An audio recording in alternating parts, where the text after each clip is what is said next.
Tenemos en línea a Guillermo Moreno, conocidísimo economista de profesión, supo ser uno de los funcionarios más importantes del gobierno de Néstor y Cristina Kirchner, fue secretario de Comunicaciones, además, entre 2003 y 2006, y luego de Comercio Interior de 2006 a 2013, y lo vamos a recibir con un clásico, que es la Marcha Peronista, cantada por Hugo del Carril.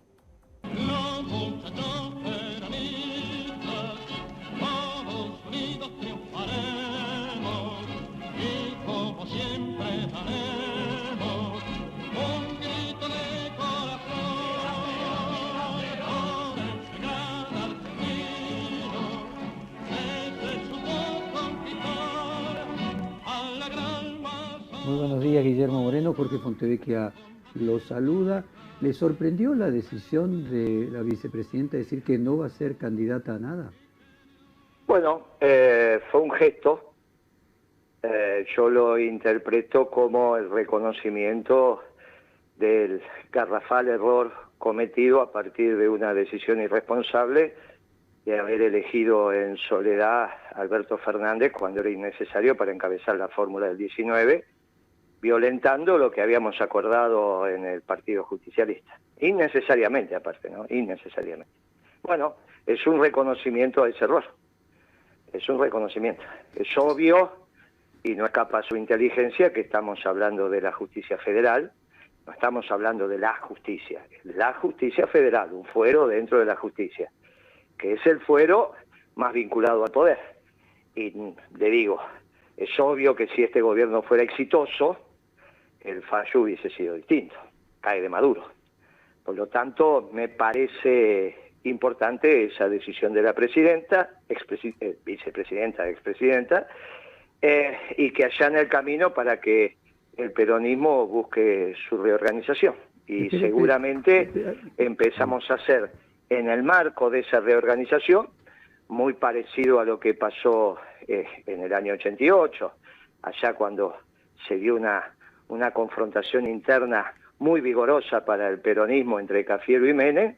Podemos volver a ser una alternativa, a pesar del rotundo fracaso de este gobierno neoliberal, para el año que viene. Pérez decía, porque usted lo plantea en un orden causal, que es un reconocimiento al fracaso de este gobierno, porque si este gobierno hubiera sido exitoso, los jueces de Comodoro Pi hubieran fallado distinto. ¿Ese es el orden procedimental? Claro, ella sabía, tenía que saberlo, la obligación de saberlo si iba a tomar una decisión en soledad. Y déjeme agregarle otro elemento de análisis, a ver si también es correlativo a lo que usted dice. Y por eso mismo también no iba a ser candidata porque sabía que perdía. Pero es obvio. Es obvio. Por eso deja, digamos, la renuncia de Cristina produce un gap, un hiato, produce una bisagra entre esto y lo que viene.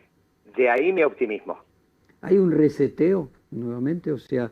No. Hay un cambio de rumbo. Reseteo es sobre la misma situación de base. Usted resetea el soft sobre el mismo hard. No. Acá hay un cambio copernicano. ¿Y cómo sería? ¿Cómo lo vislumbra terminó usted? Un ciclo, y por eso el peronismo empieza en ebullición. Mire, el 88 es el mejor ejemplo. Estaba todo preparado para que ganara Cafiero. Incluso hasta Alfonsín quería que ganara Cafiero. Y apareció un muchacho por ahí de una provincia pequeña y se ganó el alma del pueblo y fue presidente 10 años. Después de gustar, no gustar lo que hizo, obviamente sobre eso ya me he pedido hasta el cansancio, pero estamos hablando de lo que pasó en el 88.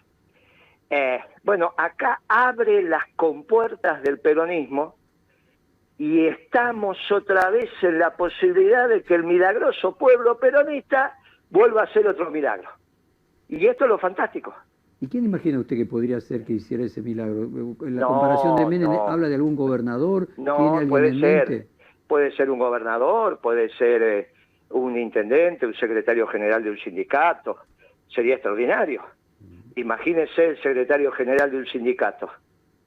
Sería una cosa extraordinaria lo que pasaría. El secretario general de un sindicato defendiendo el modo de producción capitalista, pero entendiendo que no puede ser el capitalismo financiero, el capitalismo socialdemócrata, el capitalismo neoliberal, sino el capitalismo de la producción y el trabajo. ¿Qué harían los empresarios liberales si aparece un secretario general de un sindicato importante, con el acompañamiento de todos nosotros, e incluso ya teniendo el plan económico peronista, que usted sabe que lo hemos presentado, diciendo, bueno, este es mi capitalismo, este es el modelo de producción y trabajo? Mire, Fontevecchia, con todo respeto, ni usted podría no votar esa fórmula. Con todo respeto le digo, porque cuando yo le digo a usted, mire, ¿va a elegir el capitalismo de los banqueros o va a elegir el capitalismo de la producción y el trabajo? Y usted lo tiene decidido, ahora, porque es un hombre de trabajo. Debe tener alguien en mente, ¿no? Porque imagina secretario general de un sindicato. No, porque no, ¿sabe qué pasa? Tenemos que ir al milagro de los pueblos. Tenemos que construir de abajo para arriba para que el pueblo se vaya comprometiendo. Y los únicos que podemos hacer eso somos nosotros. Mire, cuando usted escucha a los dirigentes, los que hoy se llaman opositores, se llame Carrió, se llame Macri, se llame Rodríguez Larreta, se llame la señora Stolbizer, que la escuché el otro día con todo respeto, no hay nada nuevo, no hay una brisa, no hay nada que te aliente. Mira, vos pusiste la marcha ahora, Jorge, usted puso la marcha, discúlpeme que lo toque. Usted puso la marcha. Mire, cuando usted la ponga esta noche, cambia el viernes. Usted a las 10 de la noche pone la marcha, ya cenó, pone la marcha, le agarra la mano a su mujer y es otro viernes. La marcha es lo único que hace esto, te calienta la sangre, te va, como decía Kissinger, también lo decía Fidel Castro, los grandes proyectos son los únicos que calientan la sangre. Usted va a pensar que un gobierno radical o un gobierno de Macri te va a calentar la sangre, te va a hacer esa coquilla en la panza, te va a poner esa pasión para transformar la Argentina, pero veníamos mal, porque veníamos pareciéndonos a ellos, estábamos encorsetados, era difícil romper esto. Bueno, se terminó. Ahora la renuncia posdatada de Cristina desata las fuerzas del peronismo, e incluso es la que va a solucionar también los problemas, no solo de Cristina, de todos los expresidentes. ¿Qué es esta tontería de querer meter preso a todo el mundo, que a Macri? Parece que la política es saber quién metemos preso. Yo la escuché a la señora Stolbizer, estaba feliz porque va a meter preso a alguien. ¿Pero qué les pasa? ¿Qué les pasa en la cabeza? ¿Por qué no están feliz porque sacamos a las familias argentinas de la pobreza?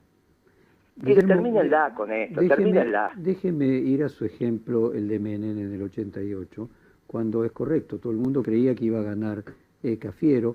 Ahora, Menem ya era una persona que tenía un recorrido importante, no era simplemente un gobernador de una provincia pequeña, sino se había hecho célebre por su personalidad, por su actitud de corredor de auto, por su aparición en los medios, por su look que llamaba la atención. Era una persona que ya tenía yo diría, un conocimiento del 90% de la población.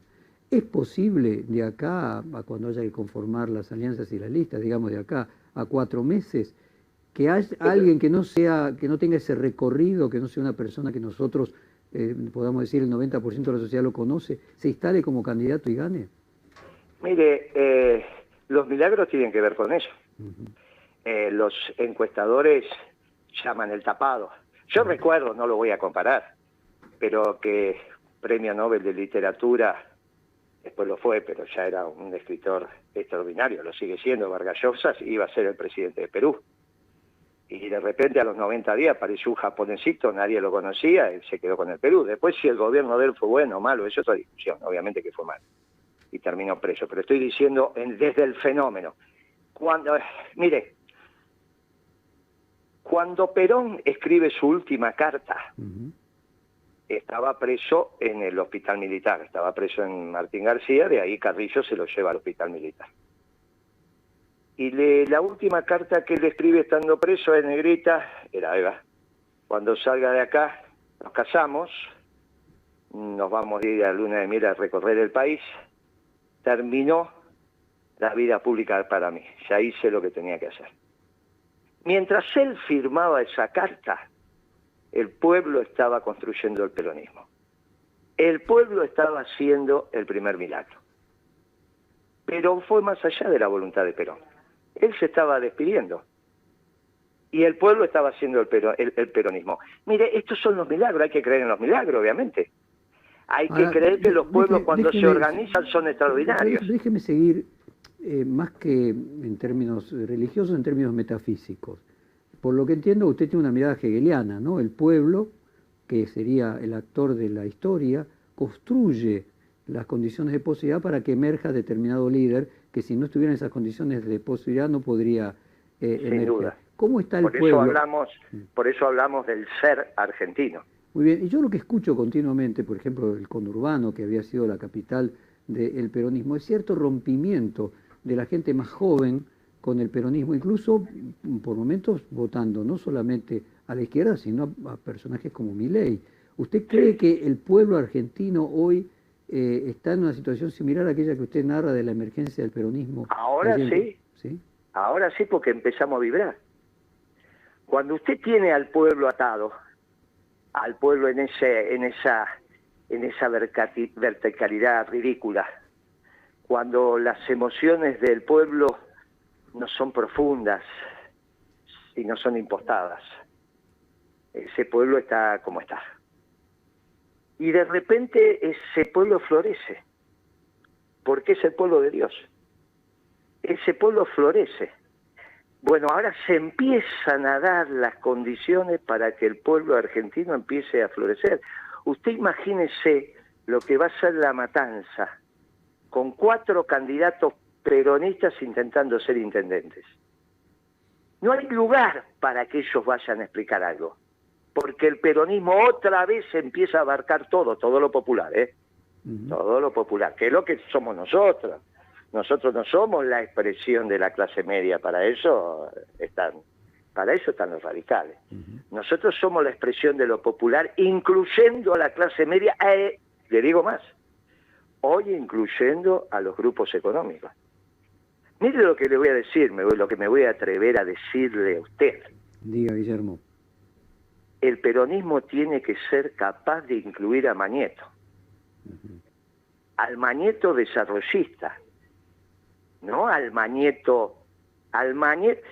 Usted sabe que cada vez que alguien se acerca a la muerte, volvemos a los orígenes. Usted lo ha visto en su familia, su abuela, por ahí si la tuvo la suerte de tenerla hasta los 80 y pico, volvía a hablar en italiano. A pesar de que usted la había escuchado fantásticamente hablar en castellano. Pero ¿y por qué no podemos apostar a que los grupos económicos quieran? ¿Cuántos grupos económicos hay en Argentina, considerando la rural como un grupo económico? 6. ¿Los mencionamos?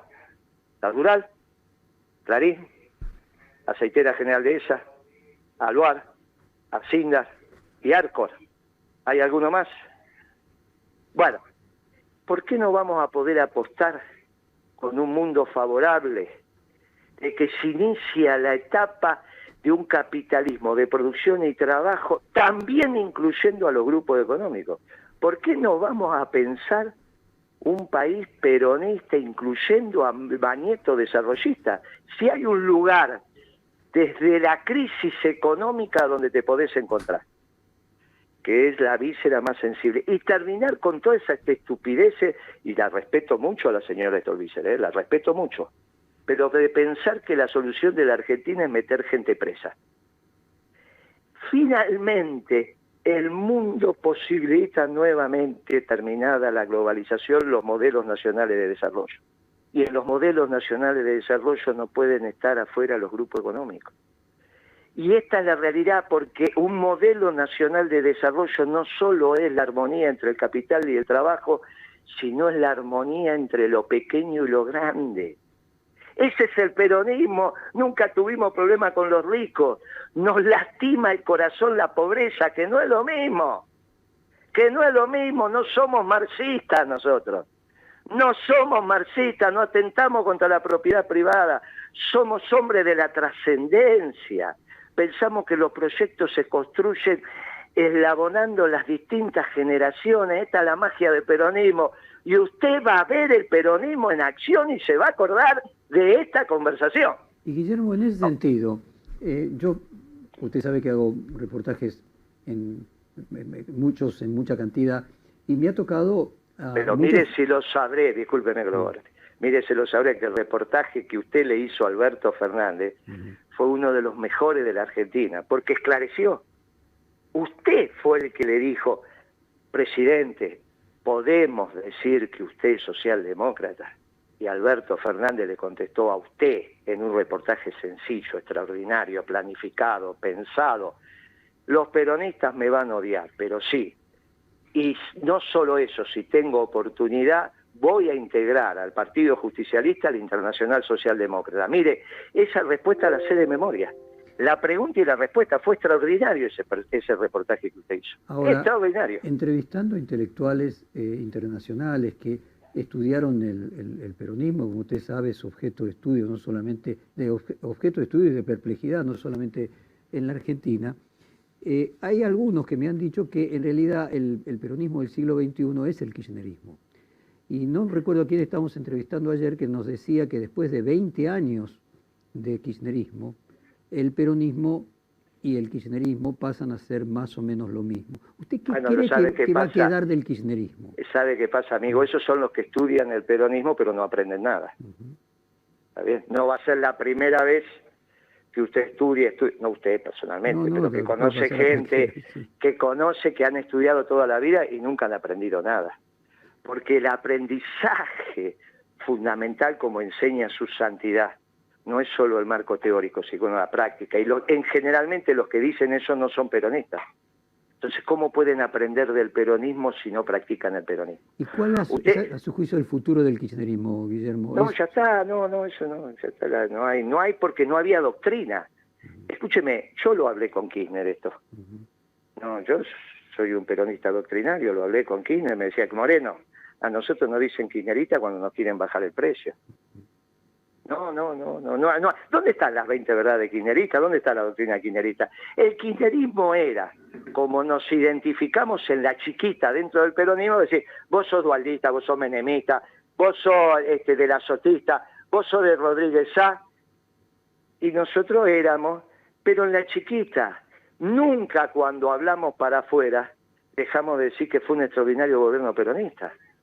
Por eso lo que hice fue reivindicar la década ganada como extraordinaria gestión del gobierno peronista, que fue opacada por los 2 últimos años del mandato de Cristina, donde se entregó de brazos abiertos al pensamiento socialdemócrata, eligiendo a Kicillof ministro de Economía y a Capitanich jefe de gabinete, ambos que habían trabajado con Cavallo. Y usted lo sabe, Capitanich era funcionario de Cavallo, y se conoce Capitanich con Kicillof porque lo contrata como equipo técnico. Por lo tanto, esa visión cabalista de la economía, que es exactamente igual que la socialdemócrata, que es donde empezó también Alberto Fernández. Por eso, el último capítulo de Cristina, antes de renunciar, es el encuentro con Melconian.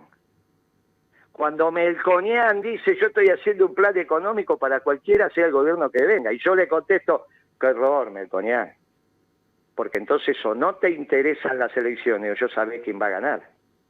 Mirá, yo voy a hacer un plan económico, pero para un gobierno peronista. Y ahora tenemos la posibilidad, con la renuncia postdatada de Cristina, que se desaten las fuerzas de la causa nacional para ofrecerle a la patria, no Melconian, que es el capitalismo de los banqueros.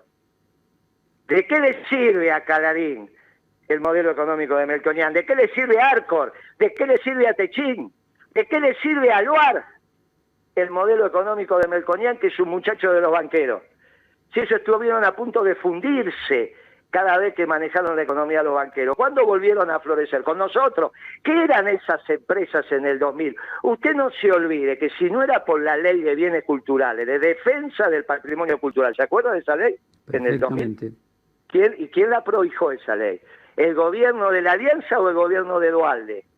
¿Quién le salvó las papas a las empresas culturales, entre comillas, argentinas, cuando se les quería comer Goldman Sachs? ¿Quién la salvó, Jorge? No, usted está marcando de algo que además no solamente tiene que ver con ese 2002, sino que creo incluso hasta lo dijo Cristina Kirchner recientemente, que con los gobiernos peronistas a los empresarios siempre les ha ido mejor y sus empresas valían más. Pero claro, porque esto tiene que ver con la cultura del trabajo. Por eso, cuando uno dice, mire, amigos, el gobierno de Duhalde penetró con la ley de defensa de los bienes culturales en el Congreso, pero después esa ley se sancionó y finalmente salió el decreto reglamentario. ¿Saben qué gobierno? En el gobierno de Kirchner. Fue en julio del 2003. Kirchner ya había asumido. ¿Está claro? Y ahí nosotros iniciamos un extraordinario proceso de crecimiento y de distribución del ingreso, y por eso se llama desarrollo. ¿Qué es el desarrollo? El crecimiento de la economía con justa distribución del ingreso. ¿Y qué somos nosotros? Justicialistas. ¿Por qué? Porque buscamos la justicia, también la distributiva, pero no nos quedamos con el patrimonio de nadie, no somos marxistas. Guillermo, solamente estamos en condiciones de ofrecerle a la patria otra década ganada con un plan económico peronista, que no solo es la armonía entre el capital y el trabajo, sino es la armonía entre lo pequeño y lo grande. Y los convocamos a todos, incluido a Mañeto. Ahí está, a ver si puedo entonces cerrar esta nota con usted. Usted recordaba que en el 2003 fue un gobierno peronista, el gobierno de Néstor Kirchner, el que termina dando, podríamos decir, sentencia de ley definitiva, aquella protección a las empresas culturales con bienes culturales. Entonces, en ese momento uno podría recordar que el diario Clarín estaba muy cercano al kirchnerismo. Entonces, lo que usted está planteando es recuperar aquella relación que tuvo el peronismo con el diario Clarín de 2003 y volver a aquel momento. ¿Eso es correcto? No solo, porque si usted me lo reduce ahí va a pensar que el núcleo de acumulación de capital pasa por un medio periodístico, eso es ridículo. El núcleo de acumulación de capital pasa porque hay una sola calidad de personas que son las que trabajan. Estoy hablando de Arcor, de Techín, estoy hablando de Aceitera General de ESA. Usted está hablando de AEA, Estoy hablando de los grupos económicos, estoy hablando de la sociedad rural también, que tienen que entender que sin una ley de arrendamientos rurales no tenemos solución. No se le puede pedir a los jubilados que paguen la deuda, mi amigo. Hoy los únicos que tienen el excedente económico para honrar los compromisos de la deuda son los terratenientes de la zona núcleo de la Pampa Húmeda. Y eso se llama sociedad rural. A ellos le estoy diciendo. Secundariamente puse también a Mañeto, pero yo soy economista. Y si algo entiendo, si humildemente de algo entiendo, es de esto. Estoy poniendo cómo va a ser la acumulación de capital en la Argentina, entre lo pequeño y lo grande, sin ley de arrendamiento rural, es imposible. No puede ser que tengamos un bolsón feudal en la zona núcleo de la Pampa Húmeda, porque el señor terrateniente se lleva entre 40 y 50% de la producción como si fuera un señor feudal. Y el trabajador eso lo paga cuando compra el litro de leche o el kilo de pan. Mi amigo, así no funciona el capitalismo. Y el peronismo va a ir a la campaña electoral explicando esto. Y no va a haber Milei que pueda explicar otra cosa. ¿Qué va a venir y decir Milei? No, yo le voy a poner una bomba al Banco Central. Pero eso es ridículo. Voy a hacer un mercado de pulmones. Guillermo, voy a hacer un mercado de chicos. ¿De qué vamos a hablar? El debate usted lo tendría que hacer con Milei entonces. Sí, pero ya lo hicimos alguna vez, encantado. ¿Cómo no voy a debatir? Si Milei va a terminar siendo peronista. Cuando madure, en términos académicos, Milei todavía, esto lo digo con mucho respeto de Milei porque hasta lo quiero y le hace bien a la política. O sea que se tiene que entender cómo digo lo siguiente. Milei, en términos económicos, está en la edad del pavo. Es un economista joven que recién está empezando a estudiar. Todavía le falta madurar. Cuando Milei, que es buena persona, madure, termina en el peronismo.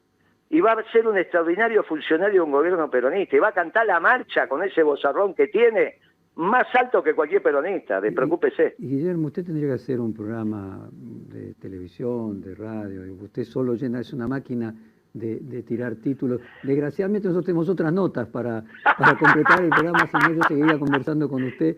Le mando un fuerte abrazo y le ponemos la marcha peronista para calentar su sangre. Dos cosas. Esta noche a las 10 de la noche los dos ponemos la marcha. Y desde ya que para mí sería muy grato conversar con usted cuando usted lo disponga. Usted sabe que lo respeto mucho y le manda un cariño grande a mi señora, y acá mi señora le manda un saludo también a usted y a la suya. Y esta noche, cuando pongamos la marcha, nos vamos a acordar los 4. Chao, amigo. Un abrazo.